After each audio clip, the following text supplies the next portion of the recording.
আমরা Tripura human Rights Organization আজকে এখানে দাঁড়িয়ে নীরব প্রতিবাদ করছি।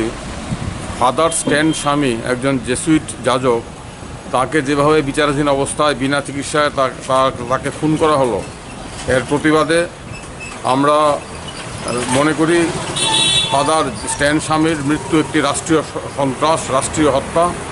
তাকে মিথ্যে মামলায় জড়িয়ে উপায়নে আটক করে 84 বছর একজন মানুষকে খুন করা হয়েছে। আমরা নিন্দা করছি, এই ঘটনার তদন্ত দাবি করছি। আমরা এখান থেকে দাঁড়িয়ে দাবি করছি সমস্ত রাজনৈতিক বন্দীকে মুক্তি দিতে হবে।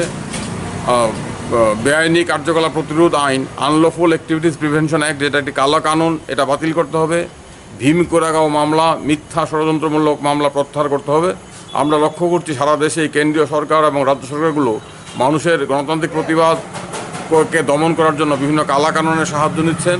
তারা মানবাধিকার কর্মী, রাজনৈতিক কর্মী, কবি, লেখক, শিল্পী, সাহিত্যিক যারাই সরকারের সমালোচনা করছেন, যারাই জনগণের স্বার্থে কথা বলছেন, তাদের বিরুদ্ধে মিথ্যা ষড়যন্ত্রমূলক মামলা দায়ের করছে।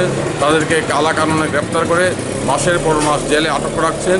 দেশে এক অঘোষিত জরুরি অবস্থা চলছে।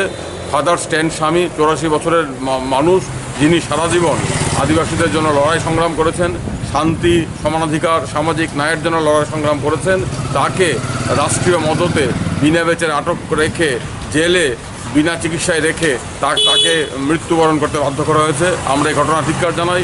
আমরা ফাদার স্ট্যান স্বামীর স্মৃতির প্রতি শ্রদ্ধা জানাচ্ছি। আমরা সারা দেশে মানবাধিকার কর্মী, কবি, সাহিত্যিক, শিল্পীদের মিথ্যা মামলায় জড়িয়ে আটক রাখার বিরুদ্ধে আমাদের প্রতিবাদ জ্ঞাপন করছি। আমরা দাবি করছি অবিলম্বে সমস্ত কালাকানুন, বিশেষত আনলফুল অ্যাক্টিভিটিস প্রিভেনশন অ্যাক্ট বাতিল করতে হবে, ভীম কোরেগাঁও মামলা প্রত্যাহার করতে হবে এবং সমস্ত রাজনৈতিক বন্দীকে বিনা শর্তে মুক্তি দিতে হবে। এই দাবিটি আজকে আমাদের এখানে নীরব অবস্থান, নীরব প্রতিবাদ।